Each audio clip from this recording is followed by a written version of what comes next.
El esquema de lanzamientos de Windows siempre ha sido el mismo con el tiempo. A medida que las tecnologías evolucionan y los usuarios tienen nuevas necesidades, Microsoft saca a la luz una nueva versión de Windows con un tiempo de vida de unos cuantos años. Por lo general, esta versión nueva suele convivir con una, dos y hasta incluso tres versiones anteriores, hasta que poco a poco va finalizando el soporte de las más antiguas. Esto pudo haber terminado con Windows 10, ya que Microsoft planeaba hacer de este el último sistema operativo de Windows, e iba a mantenerlo siempre con actualizaciones, idea que quedó en el olvido ya que luego lanzaron Windows 11. Lo curioso es que con los años se ha ido popularizando una observación muy interesante en la que suelen llamarle la maldición del Windows bueno y Windows malo, un bucle sin fin en el que se repite siempre el mismo patrón, un Windows bueno seguido de un Windows malo, el siguiente es bueno, el que sigue es malo y así sucesivamente. Pero, ¿qué hay de cierto en esto? ¿Puede tratarse de una especie de estrategia de marketing por parte de Microsoft? ¿O es solo una falsa percepción por parte de los usuarios? Quédate que vamos a averiguarlo en este video. Estuve investigando varios modelos de dicho patrón y básicamente todos coinciden empezando por lo general con Windows 3.1, el cual es considerado bueno, otros comienzan con Windows 95, pero siempre como el malo, seguido de Windows 98 como el bueno y así sucesivamente, aunque en varias ocasiones podemos encontrar una disputa a la hora de considerar si Windows 8 y 8.1 son sistemas operativos diferentes o ambos son lo mismo, pero de eso hablaremos más adelante. Debemos partir de una pregunta fundamental. ¿Cuándo se considera que una versión de Windows es buena y cuándo se considera mala? El objetivo de toda empresa es generar ingresos. Debe desarrollar un producto o brindar un servicio de calidad para los usuarios. Si este tiene una mala recepción, se traducirá en menores ingresos, pérdidas y hasta incluso en la quiebra de la empresa en el caso más extremo. Pienso que no hay sistema operativo perfecto, nada es perfecto, excepto Kratos. Kratos es perfecto. Siempre habrá algún detalle que pulir, cosas que pueden mejorarse. Para definir si es bueno o malo, lo veo como una balanza en donde están las características buenas y en el otro lado las malas. Pero muchas de estas características estarán definidas como buenas o malas según el usuario. Déjame que te lo explique con el siguiente ejemplo. En aquellas épocas de gloria del Windows 7, una tarde había ido a lo de mi peluquero. Se había comprado una computadora con Windows Vista. Hablando inevitablemente sobre el tema, me sorprendió un comentario de él, que le parecía un buen sistema. Sí, le gustaba Windows Vista, a lo que le pregunté por qué, y resulta que le parecía seguro. Cada vez que ejecutaba o instalaba algún programa, le advertía acerca de los posibles riesgos de seguridad. En su momento no estaba de acuerdo con él, pero al día de hoy lo recuerdo y lo entiendo. Windows Vista es recordado por ser muy denso con los cuadros de diálogo para cualquier acción que hacíamos, y muchos, sobre todo los más experimentados en la informática, coincidían en que era muy molesto. ¿Por qué a mi peluquero le gustaba ese detalle? Aunque él no era un experto en esta área, era una persona que siempre se paraba a leer y razonar qué hacer luego, algo que respeto mucho, a diferencia de aquellos a los que les salta una nueva ventana y en lugar de leer se ponen a correr en círculos. A ojos de esa persona era un detalle que le brindaba más seguridad y le permitía ser más cauteloso. Además, la PC contaba con el hardware suficiente para correr Vista decentemente. Tampoco tuvo problemas de compatibilidad, así que nunca sintió los problemas que solía tener Windows Vista en su época. Para definir como buena o mala una versión de Windows me basaré en mi experiencia, junto con información que estuve consultando para el video, pero trataré de definirlo desde un panorama general, no por mis preferencias. Puede que no estés de acuerdo conmigo en algo, y que para vos quizás Windows 8 no era tan malo porque lo usaste en una pantalla táctil y te parecía liviano. Está perfecto, pero eso va más allá de la recepción general que tuvo el sistema. Dicho esto, vamos a ver si este patrón es verdad o no, empezando por la versión 3 o 3.1. En aquellas épocas Windows era vendido como una interfaz gráfica para el sistema operativo MS2. No llegué a probar este sistema operativo, pero fue todo un éxito a nivel mundial. Esta versión tuvo mejoras en la estabilidad, quitando algunas compatibilidades viejas. Además agregaron soporte expandido para multimedia, redes de trabajo, un manejo más avanzado de la memoria. Fue el primero en distribuirse en CD además de los antiguos disquetes. Definitivamente fue una versión muy buena. Si este video te está gustando, aprovecho para recordarte que podés darle un gran apoyo al canal uniéndote como miembro, o podés dejarme tu me gusta, suscribirte y activar la campanita. Windows 95, este fue el primer Windows que llegué a tener. Si bien seguía siendo una interfaz gráfica sobre MS-DOS, este ya estaba muy oculto y su función principal era ser el núcleo. Esta versión fue un antes y un después en la historia. Fue la que incorporó la barra de tareas y el menú inicio que se siguen usando al día de hoy. Soportaba Plug and Play y en sus versiones posteriores fue incorporando el sistema de archivos FAT32 que tanto se popularizó, además del USB. Aquí ya discrepo del patrón que lo marca como una versión mala. De los pocos argumentos que vi, lo tachaban por seguir basándose en MS-DOS, ser incompleto y poco estable. Lo de MS-DOS quizás era una pretensión demasiado apresurada en la época, y no tiene sentido ya que a Windows 98 lo marcaban de bueno siendo que también estaba basado en MS-DOS. Incompleto para nada, esta versión fue un gran salto en cuanto a novedades, y en cuanto a la estabilidad quizás eran más comunes ante los pantallazos azules, ¿sí? Algo que podía venir mucho de la nueva interfaz, aunque también del hardware. Ese detalle mejoró mucho en la versión OSR 2, llegando al nivel de Windows 3.11 incluso. Tuvo una fuerte campaña de marketing, fue un éxito en ventas y su interfaz gráfica fue muy bien recibida. Es muy forzado decir que fue la versión mala, hay motivos de sobra para marcarlo como la versión buena. Windows 98 clasificado como el Windows bueno, pero en realidad hay opiniones mixtas. ¿Fue bueno? ¿Malo? Esta versión empezó para los tomates ya desde su presentación, en la que saltó el pantallazo azul al conectar un escáner mediante USB, y esto en presencia de Bill Gates. La realidad es que hubo dos versiones de Windows 98. La primera se presentó como un sucesor mejorado y actualizado de Windows 95, pero no hubo una buena recepción ante los bugs y fallas que tenía. Fue entonces que Microsoft lanzó una segunda edición, o también llamada Windows 98 SE, el cual sí se podía decir que era un sucesor mejorado de Windows 95. Lo tuve por mucho tiempo y puedo confirmar que era muy buena versión de Windows. Podríamos definirlo como un sistema que comenzó mal pero terminó bien. Esto ya demuestra que el patrón bueno o malo para clasificar las versiones de Windows ya queda medio corto por su simplicidad, ya que no es la única versión de Windows que pasó por esta situación. Sospecho incluso que Windows 95 habría pasado por una situación similar en sus inicios, y de ahí que las críticas quizás están dirigidas en sus primeras versiones. Windows ME, Millennium Edition, fue una versión muy apresurada ante la llegada del nuevo milenio y pensada para reemplazar a Windows 98. Me salté esta versión ya que pasé del 98 al XP directamente, pero tuve oportunidad de probarlo en su época y tenía algunas características adicionales comparado con su antecesor. Aún así fue una versión muy impopular debido a sus continuos errores, inestabilidades y problemas en la experiencia de uso. De ahí que muchos usuarios prefirieron quedarse con Windows 98. Era un caso de más vale bueno conocido que malo por conocer. Sí, lo dije bien. Incluso llegaron a rebautizarlo como Mistake Edition, es decir, edición error en español. Y solo pasó un año de su lanzamiento ante la llegada del siguiente sistema de Microsoft, Windows XP, uno de los más queridos en la historia. Pero, ¿qué pensás si te digo que hubo una época en la que XP era el malo?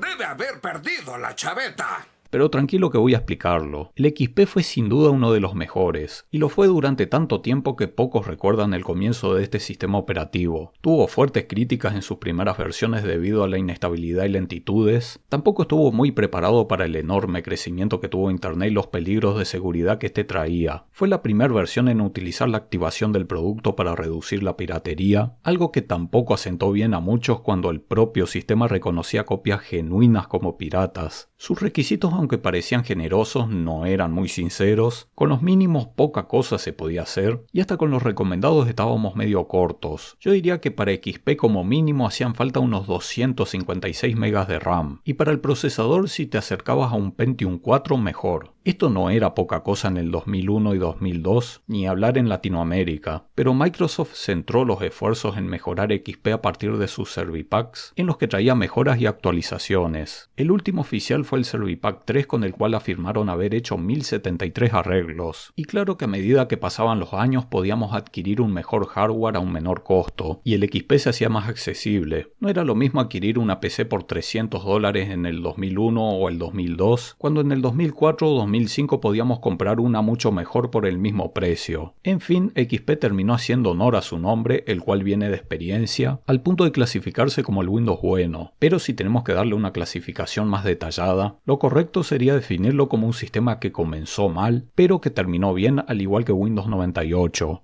Más allá de los chistes que suelo hacer en el canal, soy de los que también piensan que Windows Vista en realidad no era tan malo como lo hicieron ver. Incluso hubo algunas mejoras significativas como la seguridad. Solamente se reportaron la mitad de vulnerabilidades con respecto a XP en el mismo lapso de tiempo. Y a pesar de sus fallos, aún así muchos alaban su interfaz como una de las mejores que tuvo Windows. Sus gadgets también eran toda una novedad, pero todo eso no contrarrestaba lo pesado que resultó ser para las computadoras de esa época. Tampoco contrarrestaba los problemas de compatibilidad en hardware que se reportaron, sumado de la inestabilidad del sistema y los altos precios. Microsoft logró arreglar muchas cosas con la salida de los Servipack 1 y 2, pero no todo. Las críticas de las web y los usuarios dejaron tan mala imagen a Vista que Microsoft decidió dejarlo de lado para acelerar el lanzamiento del próximo sistema. Vista no se recuperó lo suficiente, por lo que definitivamente ha quedado como la versión mala. En respuesta, fue así como surgió Windows 7 para triunfar en lo que Vista no pudo, que desde el inicio hasta el final este sistema operativo fue todo un éxito. Mejoraron la facilidad de uso, presentaba menos problemas de compatibilidad, más herramientas, su fluidez había mejorado ligeramente y su arranque era más rápido. También tengamos en cuenta que entre el lanzamiento de Windows 7 y Vista hubo un poco más de 2 años y medio, por lo que sus exigencias de hardware ya eran más tolerables para los usuarios. Sin duda se clasifica como bueno y hasta más que eso.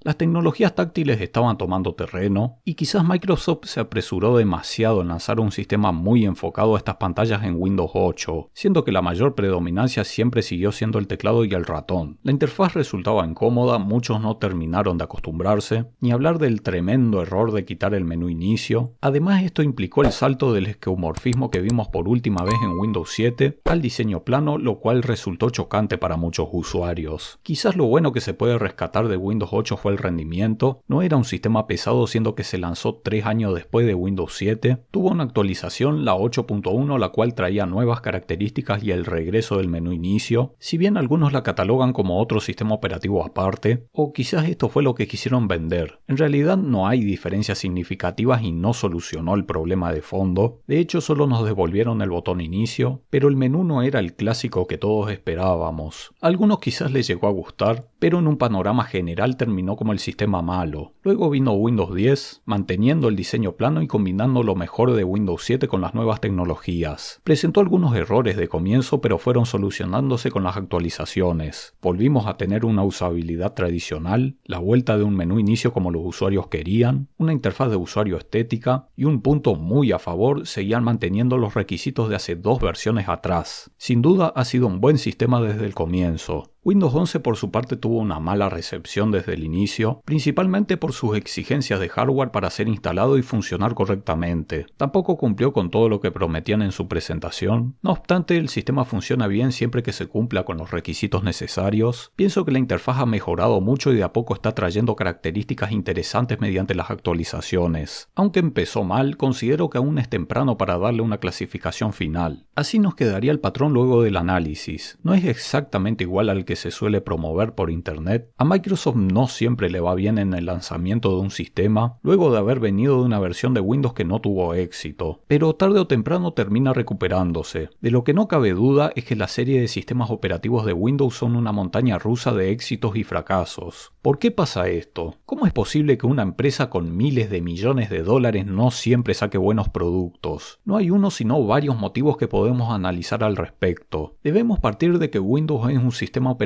muy cambiante en su modelo de lanzamientos. Tomemos Android como ejemplo. Android recibe actualizaciones cada ciertos meses o cada año en el cual podemos recibir mejoras y quizás alguna que otra función nueva, pero no vemos grandes cambios a simple vista. De hecho, a veces ni cuenta nos damos de que nuestro smartphone se ha actualizado. El modelo en el sistema operativo de Google es mucho más conservador y siempre se trabaja sobre la fórmula que funciona. Ahora, estamos hablando del mundo de los smartphones. ¿Es posible aplicar esta fórmula en una PC? Sí, y de hecho Microsoft lo había intentado, ya que Windows 10 iba a ser el último según la empresa de Redmond, y con el tiempo solo saldrían actualizaciones sobre este sistema. Pero ¿qué fue lo que pasó? ¿Por qué volvieron a la fórmula anterior y sacaron otro nuevo sistema llamado Windows 11? La respuesta que dio Microsoft fue que debido a la pandemia mundial, la evolución digital se aceleró. Fue necesario que Windows también cambie y se adapte más al trabajo híbrido, motivo por el cual se optó por trabajar en otra versión, y no trabajar esto encima de Windows 10 a un paso más desacelerado. Muchos no le ven sentido a esto. Por mi parte, sí. ya que al hacer otra versión de Windows, podés optar por pasarte a la nueva versión, y si no te gusta te quedás con Windows 10 y listo. En cambio, si trabajaran todo esto sobre Windows 10 y lo cambian repentinamente, a muchos usuarios no les gustará y no tendrán otra opción que quedarse con estos cambios. Pero, ¿podrían haber tomado igual una postura más conservadora y haberse quedado igual solo con Windows 10? Y sí, podrían haberlo hecho. Pero a veces el riesgo también está en no hacer cambios, como le pasó a los que fueron grandes en su época como BlackBerry, que no se adaptó a tiempo a los teléfonos táctiles, o a Nokia por insistir en algo diferente a Android. En el caso de Windows es muy poco probable que desaparezca, pero sí puede perder cuota de mercado. Aunque sea una cifra muy pequeña en términos porcentuales, puede traducirse en pérdidas millonarias. Quizás Microsoft sí tomó la mejor decisión, o dicho de otra manera, la menos peor que tenía. Otro punto no menos importante por mencionar es que una PC es mucho más versátil que un smartphone. Claro que con un smartphone hoy podemos navegar, hacer videollamadas, incluso jugar, pero la PC sigue siendo una herramienta más versátil y precisa para trabajar, ya seas programador, editor de video o incluso en una reunión de videollamada la comodidad es superior por la pantalla y el manejo. Mientras es la videollamada podés tener el navegador abierto mientras mirás también algún documento en la suite ofimática. Por esto cualquier cambio que se haga en el sistema operativo de una PC suele ser mucho más notable y nos afecta en mayor medida. Se suma también a que Windows abarca un mercado inmenso. Apple tiene una ventaja sobre esto ya que tiene un público mucho más definido con seguidores fieles. Sus productos se presentan como tecnología premium, cara y fabrican su propio hardware, por lo que los errores de compatibilidad son mucho menores. Windows debe correr en miles de componentes distintos, en computadoras que pueden ser ensambladas con incontables maneras con distintos procesadores, memorias RAM, placas de video, placas madre, y debe dejar contento a un público que quiere novedades, pero al mismo tiempo que piense en los usuarios con PC de bajos recursos, y todo esto sin problemas de compatibilidad. Quedando en claro este modelo de lanzamientos y el porqué del mismo, hay otros dos puntos que me gustaría mencionar y del que Microsoft no tiene un control directo. Un problema de trabajar con este modelo de lanzamiento es la perspectiva que se genera ante los usuarios. Si observamos bien, las versiones malas por lo general vienen luego de versiones que fueron buenas o que al final fueron buenas. Cuando venimos de un sistema operativo muy bueno, nuestra exigencia aumenta, y para no generar rechazo ante su sucesor, debemos recibir algo de quizás la misma calidad o incluso mejor. Y esto no siempre resulta al crear un sistema que se adapte a las nuevas tecnologías. Hace años fui a una charla sobre tecnología donde hubo representantes de AMD y HP, en la que un representante de AMD decía: cuando se da el salto ya es muy difícil retroceder. Algo similar le pasó a la PlayStation 3 en sus inicios. Encima que no tuvo un buen lanzamiento, debía superar a la consola más exitosa de todos los tiempos, la PlayStation 2. Y por el contrario, si venimos acostumbrados de un sistema malo, no serán muchas las exigencias para la próxima versión. Con unas mejoras, arreglos y cambiando las cosas a lo que los usuarios no les gustó anteriormente, el problema estará solucionado. Y la otra problemática es la resistencia al cambio. A todos nos cuesta adaptarnos a lo nuevo y oponemos cierta resistencia. Lleva tiempo adaptarse a un nuevo hábito como ir al gimnasio si es que no ibas, implementar algo nuevo al trabajo o incluso cambiar de horario a una actividad cualquiera que haces todos los días. En la PC pasa lo mismo. Si no hay un motivo de peso o no sos apasionado por la informática, es más fácil quedarte con lo que ya conoces. Por último, hay un as bajo la manga a lo que no solo Microsoft, sino cualquier empresa recurre cuando un producto fracasa y su imagen queda muy dañada. Esto pasó en Windows Vista. La recepción fue tan mala que no era suficiente trabajar en mejoras y arreglos sobre este sistema. Era necesario darle un cambio de imagen, presentarlo como otro producto hecho desde cero y dando la sensación de que este sistema se desliga totalmente del anterior, como si fuera algo nuevo que viene a triunfar en lo que el antecesor fracasó. Windows 7 no hubiera sido posible sin el fracaso de Windows Vista. De hecho, Windows 7 tranquilamente podría haber sido presentado como Windows Vista Servipack 3. Ambos no tienen mucha diferencia, pero si además de las mejoras y arreglos no hacían el cambio de nombre e imagen, quizás la recepción no hubiera sido tan buena como lo fue el lanzamiento de Windows 7. Esto no pasó en algunos sistemas como XP por dos motivos. Si bien la recepción inicial fue mala, no lo fue tanto tanto como para hacer el cambio de imagen. Y el otro motivo era que ya venían de otro sistema malo, Windows ME, y si hacían otro cambio de imagen con un sistema nuevo, esto ya le daba una mala imagen a Microsoft por 2 fracasos consecutivos, ya que los usuarios asociarían que el problema no está en el sistema operativo, sino en la empresa, lo cual ya es mucho más grave, por lo que Microsoft estaba obligado a mejorar XP a toda costa. Eso ha sido todo por este video. Te invito a otro sobre 5 sistemas operativos que fracasaron y no son Windows. Si no lo viste, estoy seguro de que te encantará. Podés darle un gran apoyo al canal uniéndote como miembro, o también podés dejarme tu me gusta, suscribirte y activar la campanita. Muchísimas gracias a los donadores y nos vemos la próxima. Hasta luego.